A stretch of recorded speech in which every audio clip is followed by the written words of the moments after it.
Welcome to Hashmarks and Working Tools, where football meets the craft and hot takes come properly squared. Hosts Mike McDermott and Joel Cade torch NFL game film, then grab the Masonic working tools to talk strategy, character, and the craft itself. Welcome today to the Hashmarks and Working Tools podcast.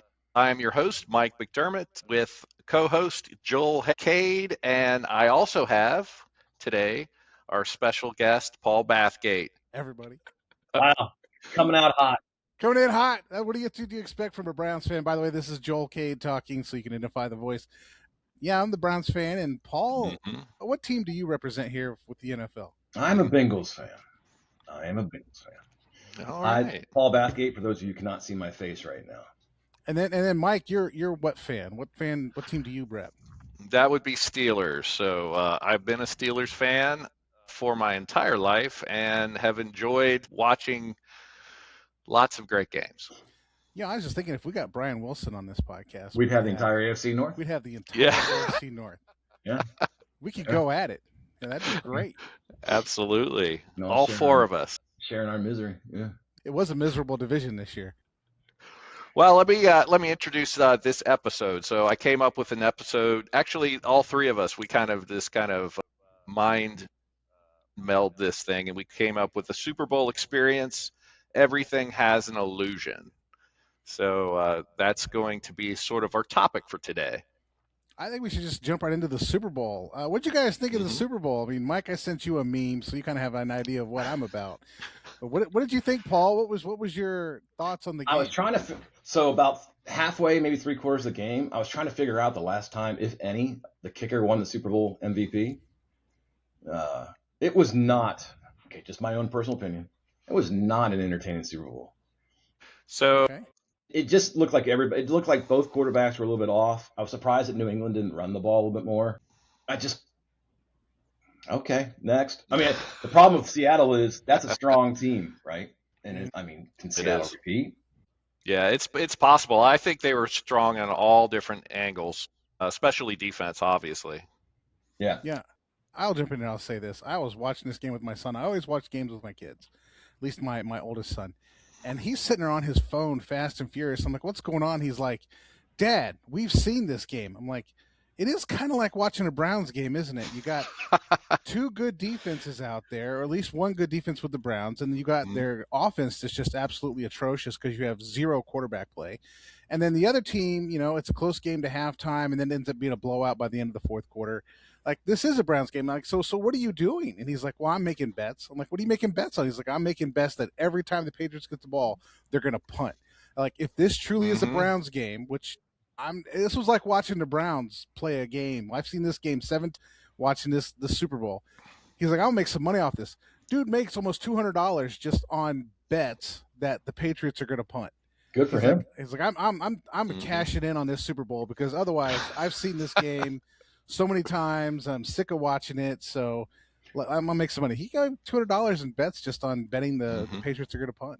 I did have a reoccurring thought going through that game and watching Seattle's defense was, if this was Seattle versus the Bengals in the Super Bowl, I think Burrow might have broken the sack record for the Super Bowl. I mean, that line from Seattle, sometimes it was just they didn't know how to stop him. It was just that Will Campbell had a rough day. Yeah.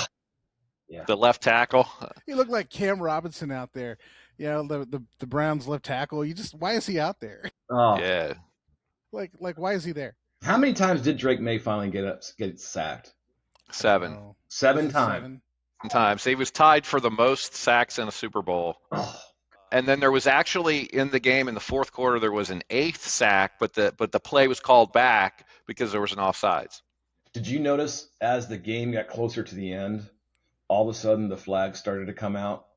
It's like the referees was like, "Whoa, wait a second! I haven't been on TV yet. Let me throw the flag."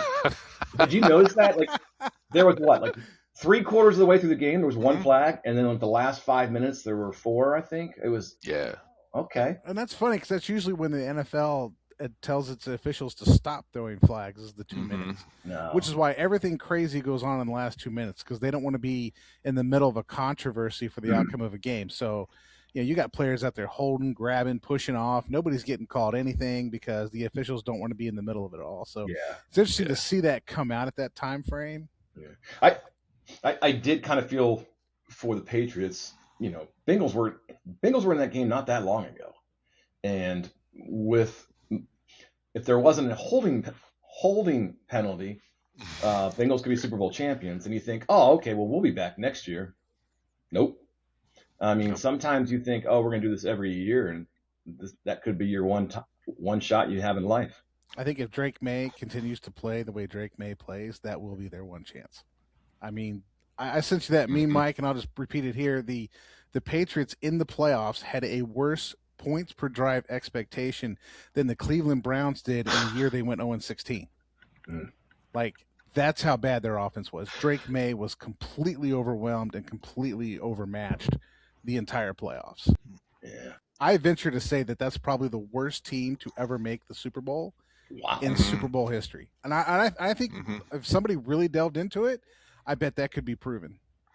Yeah, I would have to agree with you there, Joel, because the offensive scheming that was being done by New England, I was really disappointed by it. They couldn't really put anything put together because the offensive line was just holding them back. It was like watching a Browns game. Yep. He was really was running for his life the whole game. And you can't run the ball because you can't block anybody. You can't pass protect. So you can't block anybody.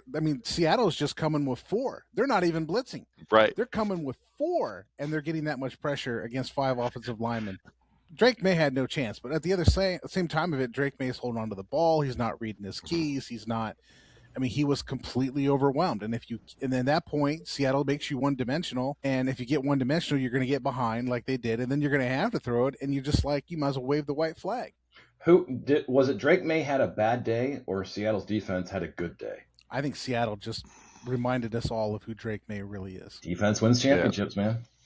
It's true. Well, if that was the case, the Browns would have won the Super Bowl the last 2 years. You got to have some offense. Defense. You got to have some offense. You do. Catch up for some things, but you got to have offense. But yeah, defense severely helps, but the offense is what's going to win you a championship. Right. So overall, did you guys like, game aside, the entire Super Bowl experience? Did you like it? The entire. By the way, I looked. Pre-game started at 12 p.m. Eastern, and then what time was kickoff? Was what, 6:40? Something like that. Because my kids were at 6 o'clock. My kids were so. First of all, my 17-year-old girl went to and watched a Super Bowl party for the first time in her life.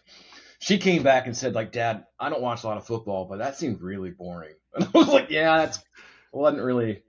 But 2 of my kids were there with me at 6 o'clock waiting for kickoff. They didn't understand, like, well, we still have to go through a few songs and presentations and a coin toss. And then it was like song, commercial, coin toss, commercial. Oh, this is painful to sit through. This is why Sunday 1 o'clock games are the best. They start at like 1:03. Yeah, exactly. Boom. Yes. 1:03, we're kicking the ball. I also thought this game ended early. I don't remember it being. It was done at what, 10? Well, when you're running the ball and you're sacking the quarterback, and no flags, and you're not. The game's not. The NFL must have told these officials this is going to be a bad game. Just play it through. Let's just get this over with. And Seattle was doing a good job of keeping the ball in bounds. They weren't running out of bounds. It was just a quick game. I remember looking up. How long halftime goes? What, an extra 17 minutes or something like that? If you count all that in plus the commercials, it still was a quick game. Right. Which, hey, I'm all in favor for. I got to wake up, for work on Monday. Just a quick game though. Just a quick game. I think they did a great job. During the first 3 quarters, like you said, Paul, there were very few flags being thrown. So, I think there was one before the fourth quarter. Yeah. And there was defensive pass interference, there was offensive pass interference that was going on, and none of that was being called. Yeah. Which made the game faster. But then, I had my football playing kids sitting there watching the game, and they're like, "Dad, that was defensive pass interference." So, well, when you're playing bad, and I'm going to say this from experience as a Browns fan, when you're playing bad and you're generally a bad team, you're not getting calls. And the Patriots were not a good football team on Sunday at the Super Bowl. They just weren't. Yeah. And you're not going to get the calls. If you don't normally make that pass and can complete that pass, you're not getting a call for PI on it. Right. One thing that Virginia mentioned during the game was right around the third quarter. She was like, so, and she had just started watching football just this past year. She started like seriously watching football. And she said, why doesn't New England just put in a new quarterback? Ask the Browns. It's a lot harder to do than you think. Well, then you get these memes that come out. Well, since 1999, they've used 15,000 quarterbacks. Now, it's good experience for Drake May. I mean, he's clearly overwhelmed, right? The best thing you can do is just run the football and pray that you can get out of there with less damage than anything else, right? I mean, the guy came in second in the MVP. I mean, it's not like I'm not sure he's that good, and I think the Seahawks reminded us of that. You know, like they played the worst, like the 32nd schedule. This was like Tom Brady era schedule that Drake May got to go through. I'll tell you what, if you're buying stocks, I'd buy stocks in the Patriots. You got a coach that knows how to win. You've got a young team for the most part.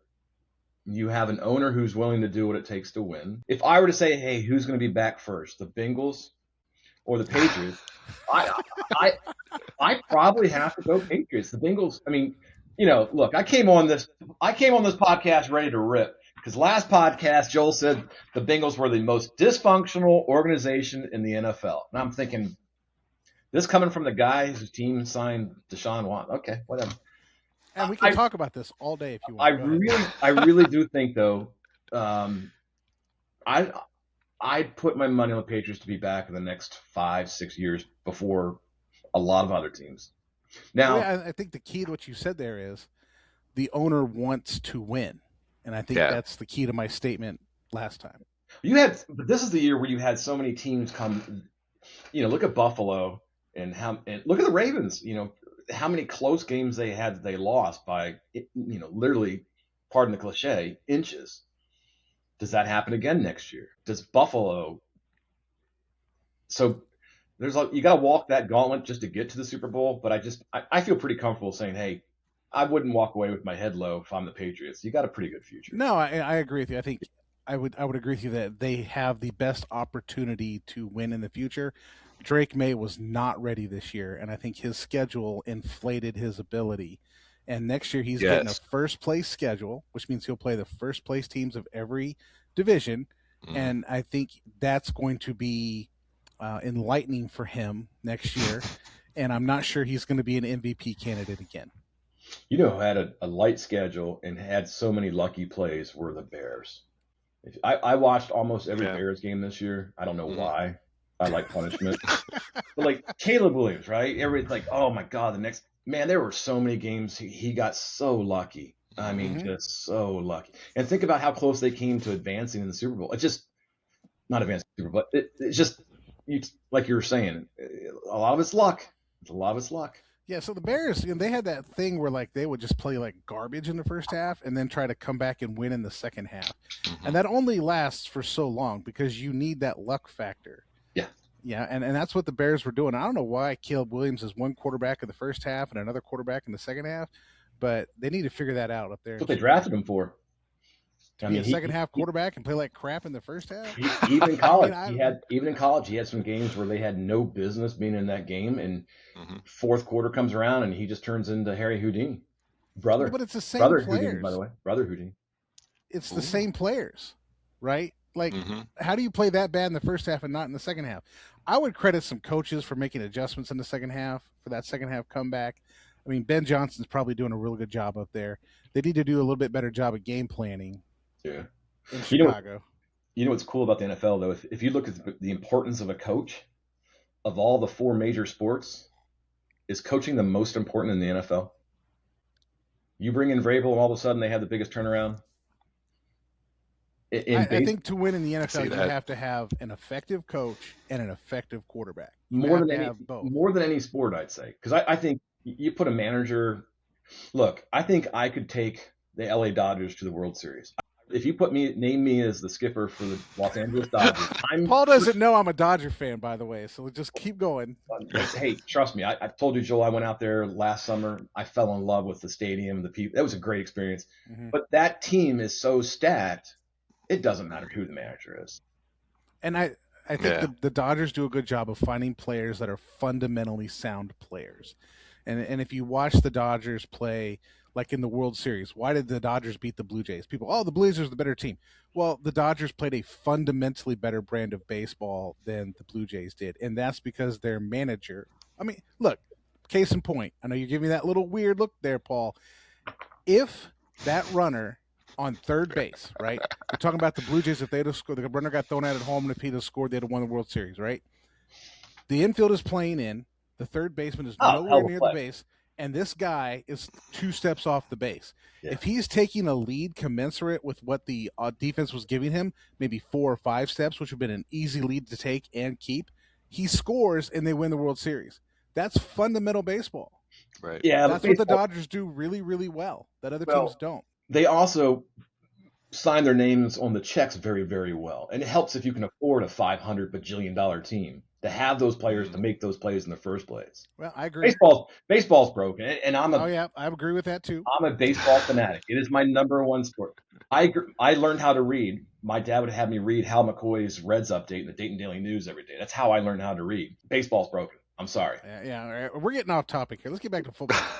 Speaking of broken, did you guys watch the halftime show? I'm not saying it's broken, but did you watch the halftime show? I did. My only thing about the halftime show was this: my son was watching it, and he was like, "This is awful," and I'm like, I don't know if it's good or bad or what. Like, it's different.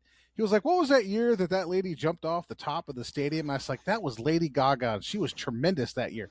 And then like the next scene, like Lady Gaga. Lady Gaga. Did you know that was a real couple that got married?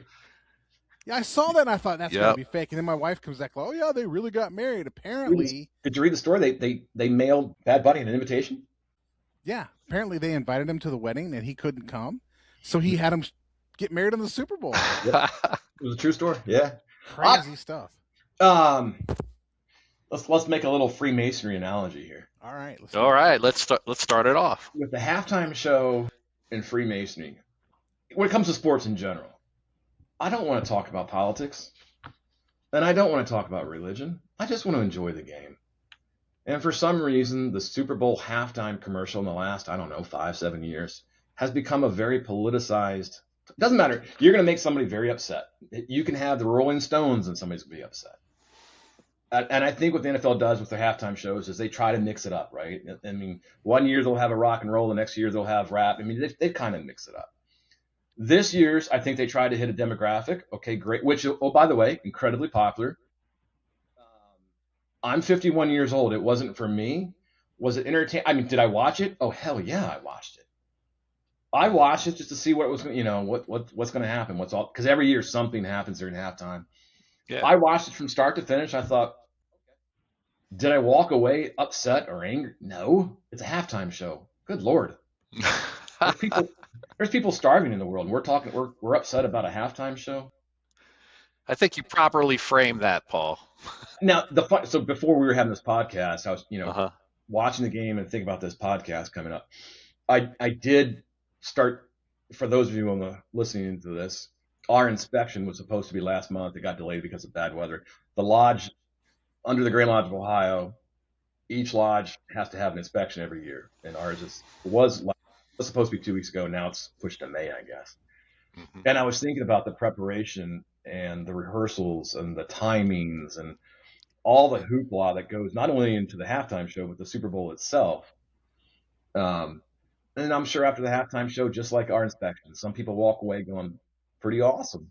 Mm-hmm. And some people walk away probably going, meh. Yeah. It's not for me. Whatever. Yeah. Yeah. Right. Just like our style of Freemasonry. Yeah. I think like our lodge, who went from a normal, I guess, routine, stuck in its ways kind of, to, hey, we're going to move towards a different style of Freemasonry, if you will. Some people didn't like it, don't like it, not what they're used to. Some people love it. And so I think when you have a halftime show that sometimes pushes the envelope, goes away from tradition, you're going to get that. Some people like it, some people don't. Well, just a little background on the whole halftime deal. About 6-7 years ago, 6-7. Give or take. 6-7. Yeah. Jay-Z was awarded the contract by the NFL to bring in the artists, decide who's going to be there, how it's going to go, and he plans the whole thing. Mm-hmm. So, and they did that because he is the best producer in the United States. He's just maybe globally, right?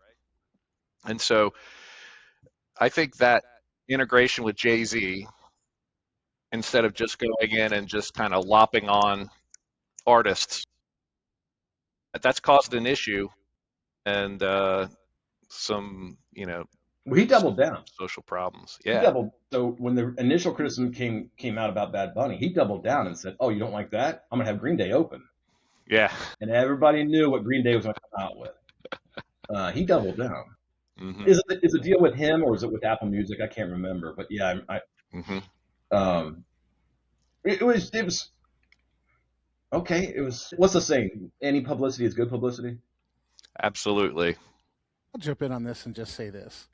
Regardless of what you think of the act and the content, it's always a well done show. Okay. It's coordinated, it's done, it's in, it's out, and it's impeccable in terms of like it going down, except for that one year where Justin Timberlake ripped off the girl's clothes. Now, that it's usually well done. And that's what I want to jump back to Paul's point on the Master Mason degree.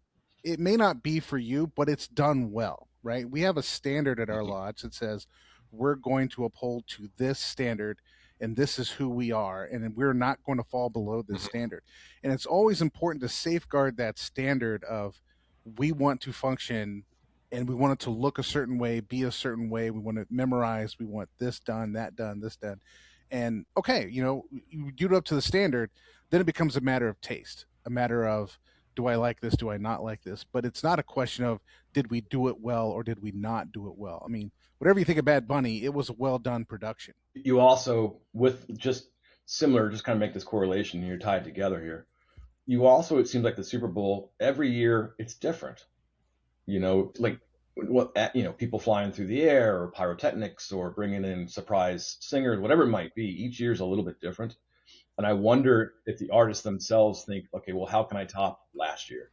Or, and just like with our lodge, I think we're pretty welcome to change and try new things. With whether it be our degrees or our stated meetings or our LEO programs. Let's try something.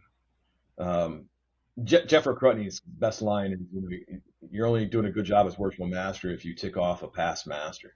That's when you know you're doing a good job. There's a little bit of truth in that. Especially, I'm 51 years old. I'm a 2-time past master of Tippecanoe Lodge, which is probably one of the things I'm very proud of in my Masonic career. Even me, I still sit there in my little secretary's corner during lodge, and my brain is like, well, that's not how I did it. But I do think I'm wise enough, and I had the counseling of others when I was a worshipful master, to shut up. Something like our LEO programs this year with the discussion with the groups first and then the large group discussion. At first I was kind of like, I don't know how this is going to go. But those last few LEO programs are very memorable. They're very excellent conversations and, good for our lodge education officers for thinking of that concept. Right. And I think as long as you're willing to be open to hearing what other people are saying, it becomes a good dialogue. And fortunately, and I think it says to something about who we are as a lodge, to piggyback off what you're saying, is we have a lot of Masons that are open to discussion, right? It's not a closed deal. Like, this is what it is.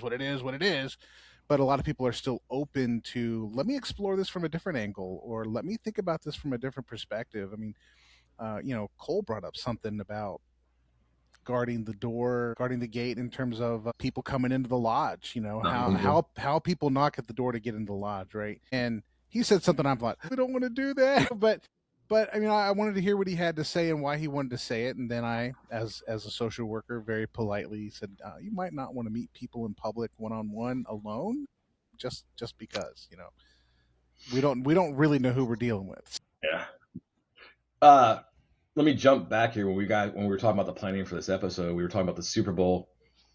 In your opinion, the two of you, what is the Super Bowl if there is such a thing for the lodge.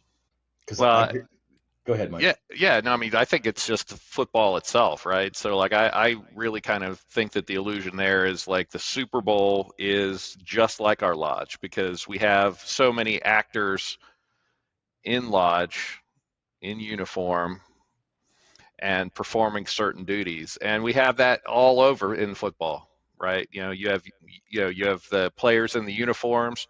You look at a quarterback, and what he does. You know just by the number that's on his jersey and the C that's on his shoulder, you know what his responsibilities are. And we do the same thing in lodge.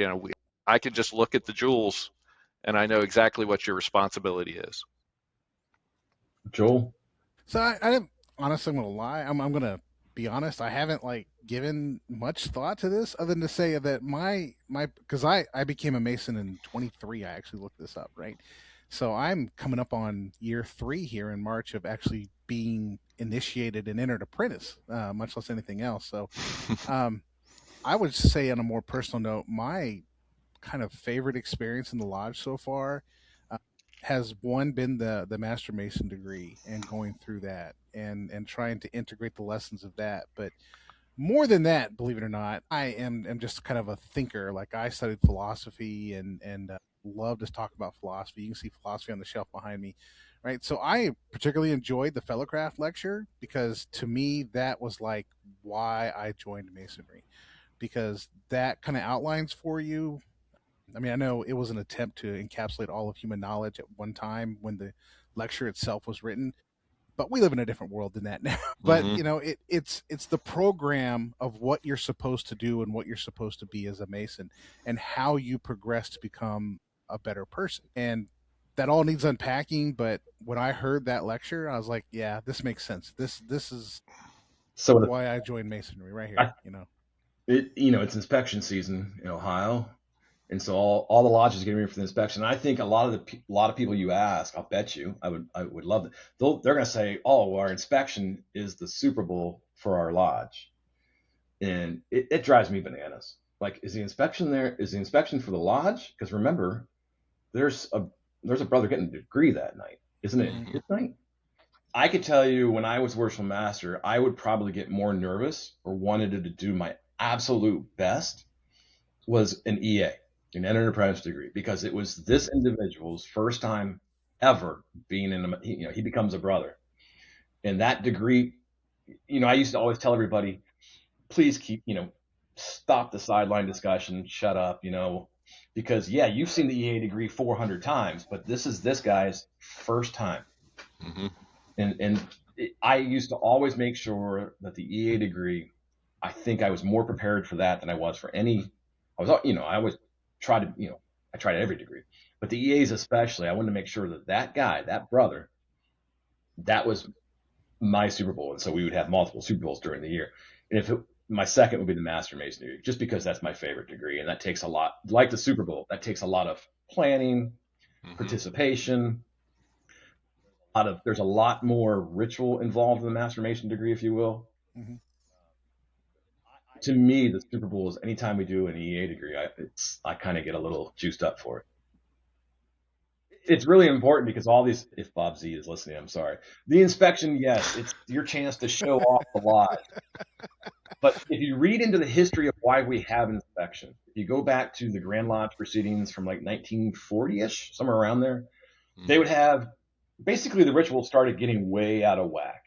Mm-hmm. And then they assigned, I believe the title was Grand Orator to each lodge, and then it became an inspecting officer, and that evolved into our district deputy grand masters and the inspections.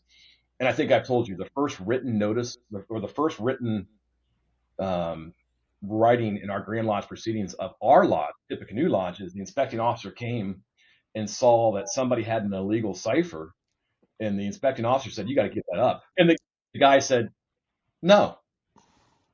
And in the Grand Lodge proceedings, it says, Senior Deacon had an illegal cipher, refused to give it up. And so I used to always tell that story to our district deputy grand master. I said, "Hey, we've been giving you hell for 75 years." But Wow. No, this is a true story. This is a true story. If you look up in the Grand Lodge, Ohio, the very first time, other than getting our charter, if you look at Tippecanoe Lodge, the first time we're mentioned is for that instance. Yeah. Good for us. Yeah, good for us. We're the bad boys. But there's so many lodges, though, that push the inspection and the practices and everybody looking their best, and they dust off the furniture and everything else. Mm-hmm. Because hopefully they're proud of their lodge. I understand that. But at the end of the day, hopefully that candidate, hopefully that's that candidate's first chance to get that degree. It's for them. Yeah, I would agree. It seems like, from what you're saying, I don't have a lot of experience watching other people's inspections. I hope to change that this year. I mean, I've been to lodges where it's not inspection day. I'm interested to see what lodges look like when it's inspection day. But I would ask the rhetorical question, why is the inspection day more important than any other day? Because the inspection is just to make sure that you're doing it correctly. Wouldn't you want, getting back to that standard situation, wouldn't you want that standard, that level of what you're doing in a degree to constitute every degree? Well, how many times do you hear an NFL coach say, leading up to the Super Bowl, oh, we're just trying to keep our normal schedule. We're just trying to keep everything the same. Because you want everything to be at that higher height. Because if you're operating, if you're a good team, let's say you're a team that, a team that wins all the time. So none of us know what that's familiar like, but a team that wins all the time. Theoretically, they don't change, they might tweak their game plan, but they don't change how they're practicing. They probably don't change how they do video. They don't, it's just, hey, we've built this tradition and what the Super Bowl. I know it's not another game. It's it's absolutely not another game. But if you're doing it right, it is another game. You're doing your preparation the same. It's the process, right? The same thing with the lodge. If you're doing everything right, your inspection, if you're doing everything right, it's just it's another meeting, another stated meeting. Yeah, I mean, I would tie that into the Super Bowl. It's interesting. Somebody asked one of the Seahawks players what Mike McDonald, the Seahawks head coach, did differently in leading up to the Super Bowl, and the answer was we did it the same. I mean, we knew it was a Super Bowl, but we were following our process. We didn't want to make it out to be something bigger or better or different than what we're normally doing because we've been successful with our process. Yeah, absolutely. I mean, that's the way it should be for Freemasonry in your lodge. If you're, I think you can say that if you're working your tail off and doing all these things, especially, I don't know if you guys know this, but there's before inspection, the district deputy meets with like the secretary, the treasurer, the worship master, and there's kind of like a checklist of things that they need to see that you're doing correctly. So do you have the minutes for every meeting? Can you show me where, if there's an edict, can you show me where that edict was read in the minutes? And they have an audit committee for the treasurer. If you're doing everything right, that's a non-event. You've already got everything. So, I try to make it easy for my inspecting officer. I have my minutes, and then I have like little tabs of, hey, you're going to ask me for this. Here's what it is. Same thing. It's our game day plan. So this is what makes it a little different than a normal meeting, but this is my game day planning. And we're fortunate enough to have one of the best treasurers in the entire state who's got everything down to a T. To us, to me, it's just, okay, it's a degree. It's a degree night. I have really watched a lot of degrees, and you can tell some lodges who, hey, they put together the last minute. You can tell that they probably struggle getting enough people to pull off a degree. They're doing last minute preparations. And if that's an NFL team, they're going to get crushed by 42 points, by halftime. There is a little know that.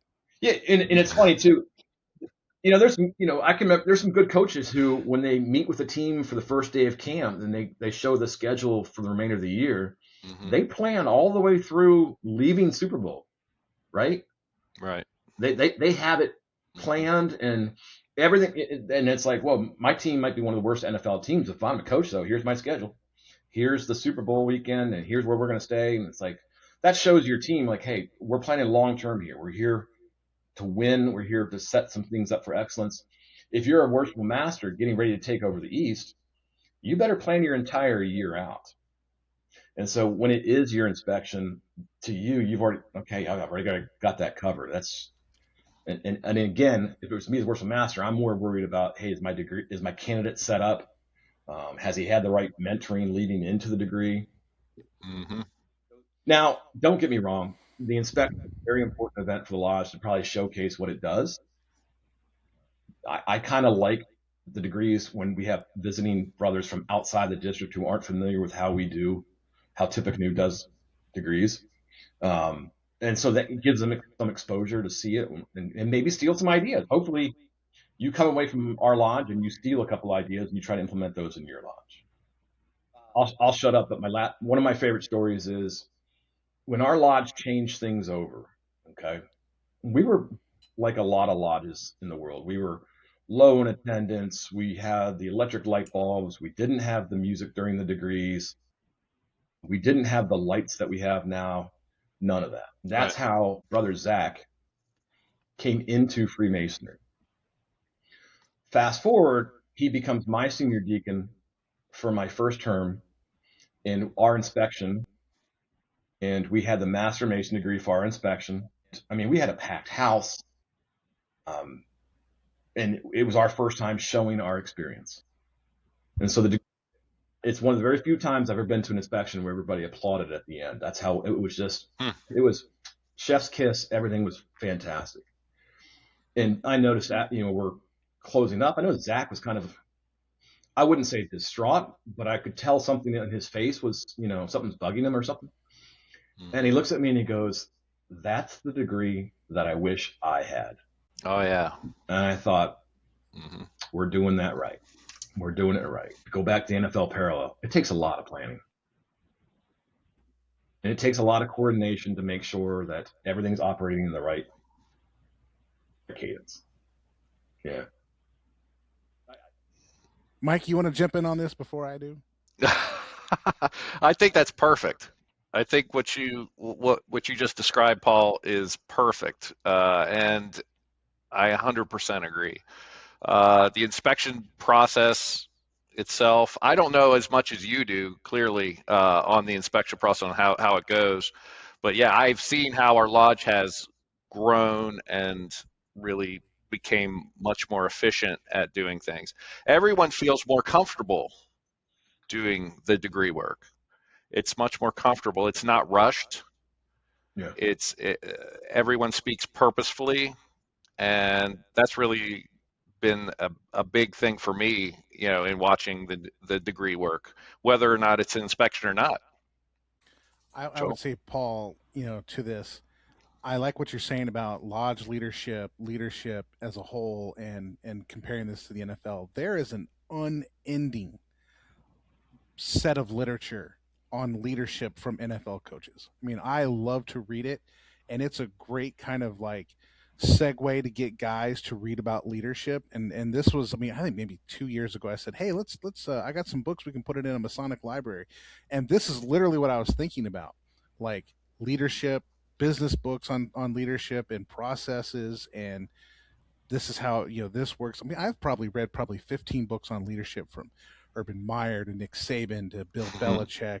I could tell you all about their leadership styles, how they do what they do, but I'll tell you honestly, what it boils down to is what we do here at the lodge.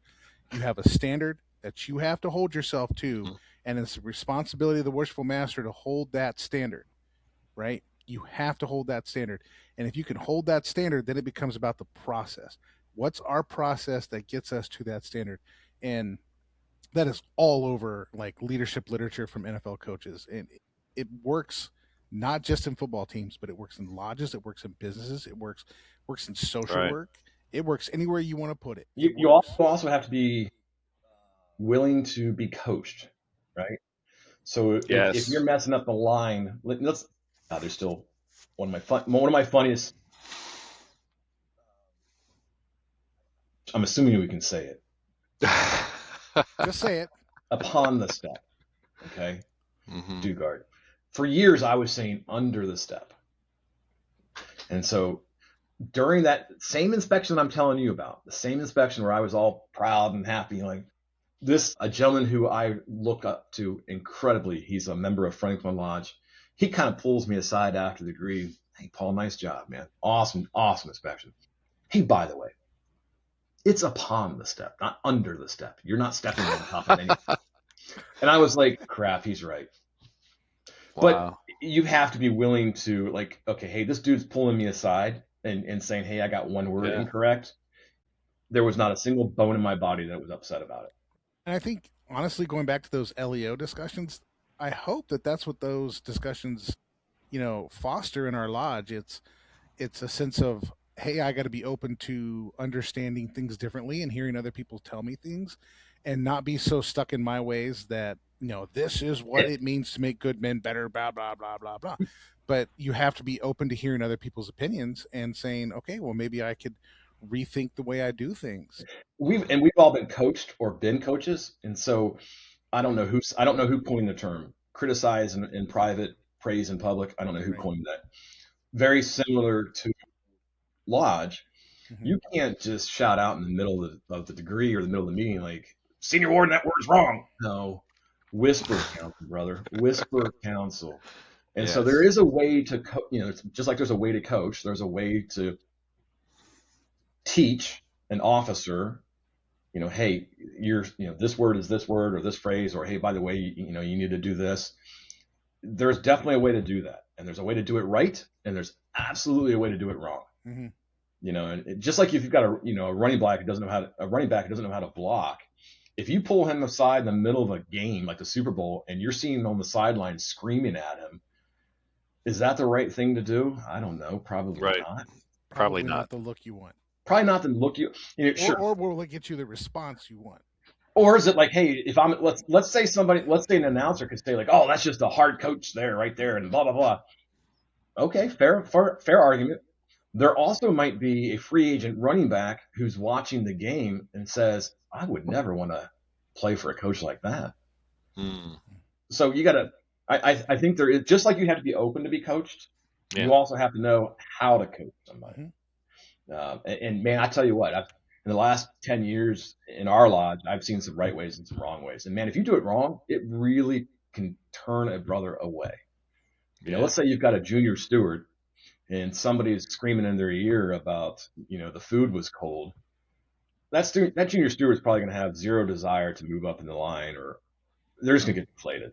As the junior steward, I would tell you are correct. It is, but it's especially, I know how much you put into being the steward, right? I know how much work you put into being, which, by the way, I'm so proud that we have officers like you who do that. And so sometimes you have to say, awesome. I mean, not sometimes. You should say, hey, thank you for providing dinner. Thank you for taking care of everything. Thank you for cleaning up. Hey, by the way, I noticed my food was a little cold. Do you need help getting it there faster? Is there anything I can do that, there's a way to provide that same feedback in a much different way, I agree. It is so important because you can totally kill a dude's Masonic aspirations if you're just an absolute big fat jerk. Yep. Yeah. It's called coaching style, right? Yeah. And some Masons don't have that, right? And so that's the whole thing with the progression of the officers, right? You've got officers that need to learn the coaching style. They need to find their own coaching style. Yeah, I mean, if you want to get to the Super Bowl, if you want to have a lodge that excels, you're going to need good coaches. Right. And I think what we're talking about is you need buy-in, right? Yeah. How do you get buy-in to these things? I mean, I know there are coaches who are just going to scream and yell, but when they got the buy-in, why that player is listening to them is because when they're not on the field, they are like these guys' best friends. They're joking, laughing, having a great time, but then you may cut to the field and all you see is somebody screaming at them. But the only reason they're getting away with screaming at them is because they built that positive relationship in other places. Like Vince Lombardi was famous for being the hardest of hard coaches, but he was also famous for being the guy who would have the entire team over for dinner on him back when they weren't making a lot of money, doing that stuff. And he was the guy who would always fight tooth and nail for his players. So if I know you have my back, I will listen to you yell at me. But if I don't think you have my back, I'm not listening to that. And so it seems like you have to have that buy-in. You have to have that relationship that says, I'm going to run through the wall for Paul Bathgate because Paul Bathgate has helped me when I needed help. He has listened to me when if I have that relationship, Paul, I'm not suggesting you do this, but if you needed to come up to me and say, Joel, as junior steward, you are screwing this all up and you need to do this, this, and this, I would hear that because I know the relationship we have. I had a captain when I was in the Army, Captain Frank McCleary. His leadership style, he wasn't a yeller. He was just a leader that if you ever messed up, you felt bad because you let him down. Right. It all came down to that. His leadership style was everybody wanted to run through a wall for him. And if you didn't, you felt bad because you let him down. And he wasn't a yeller. He wasn't a screamer. He was just a dude who walked with excellence. Everything he did, he strived to be the best he possibly could. And he did all the small things right. So like his uniform, always on point. Yep. Shoes, always on point. When we went down range and gun and live firing, he was always hit his marks. And that's all he did. Hey, I'm gonna lead by example. And it all came down. I mean, seriously, I can remember a couple times where I didn't perform at my best, and I was almost embarrassed to come walk past him because I felt like I let him down. Right. Those are the best leaders I've ever seen in life. Mm-hmm. And some of the worst masters that we've had in our lodge, same way. Look at our past masters for the last 15 years. Most of them are very quiet individuals in their professional lives. They're not animated people. They're not people who scream and shout. They're very calm, collected people. And it's funny. I know both of you have never sat in the East. If you do, you'll be surprised about how much you learn about your leadership style and how it's going to translate to the business world, because you are now working with a set of individuals who don't have to be there. Mm-hmm. They're not getting paid. And so when you have to lead that group of individuals because you're there for a common cause, and you got to figure out what motivates people and how do you plan for activities and how do you get people to show up at events, is a very great learning experience in a 1-year box. That's the beauty of it. You can send somebody off to business school. You can give somebody a book. I really think if you sit in the East for a year, you're going to learn more about leadership than you have in a long time. And I'll piggyback off on that and just say, you're asking in the last lodge, in our LEO, what makes good men better? And this is what I would point to. This is a veritable training ground for leadership. And we can train people to be leaders in the community and be involved in the community and give them the connections in the community just from who we are as Freemasons. Did you know that for the listeners who can't, you guys ever watch or listen to Smartless? Who's the listener that they always refer to? Like, hey, Nancy, this is for you. So let me explain this for you. And I don't know if you guys know this. The Junior Warden is always in charge of the Mum Festival. That is our biggest weekend fundraiser. You've got a car show. We're selling hot dogs and hamburgers. You've got a parade to take care of. It is a long weekend that the Junior Warden is in charge of. Do you guys know that was started to give the Junior Warden a hint of what it's like to be the worshipful master? No, I'm dead serious. I believe it. That's a good training ground. Yeah. A proving ground. Worshipful brother Steve Calicote started this tradition 10 years ago, where he said, Brother Junior Warden, you're hereby in charge of the Mum Festival. And it's to give them a taste of what it takes and what planning is needed. Getting people together and signing up for the weekend. It is, you guys have done it. It's a long weekend. It's a very tiresome weekend. And this goes back to where some people want to kill it. Some people are like, I don't care if we make $1 off of that weekend. It's the most coordination that we do with a lodge. It's one of the biggest of it. Hell, you could say that's our Super Bowl as a lodge because of the amount of preparation and planning it takes to pull off. Yes, that entire idea of the Junior Warden being in charge was specifically put in place to give that person a taste before they became the Senior Warden of what it takes to pull off a big event like that. Yeah.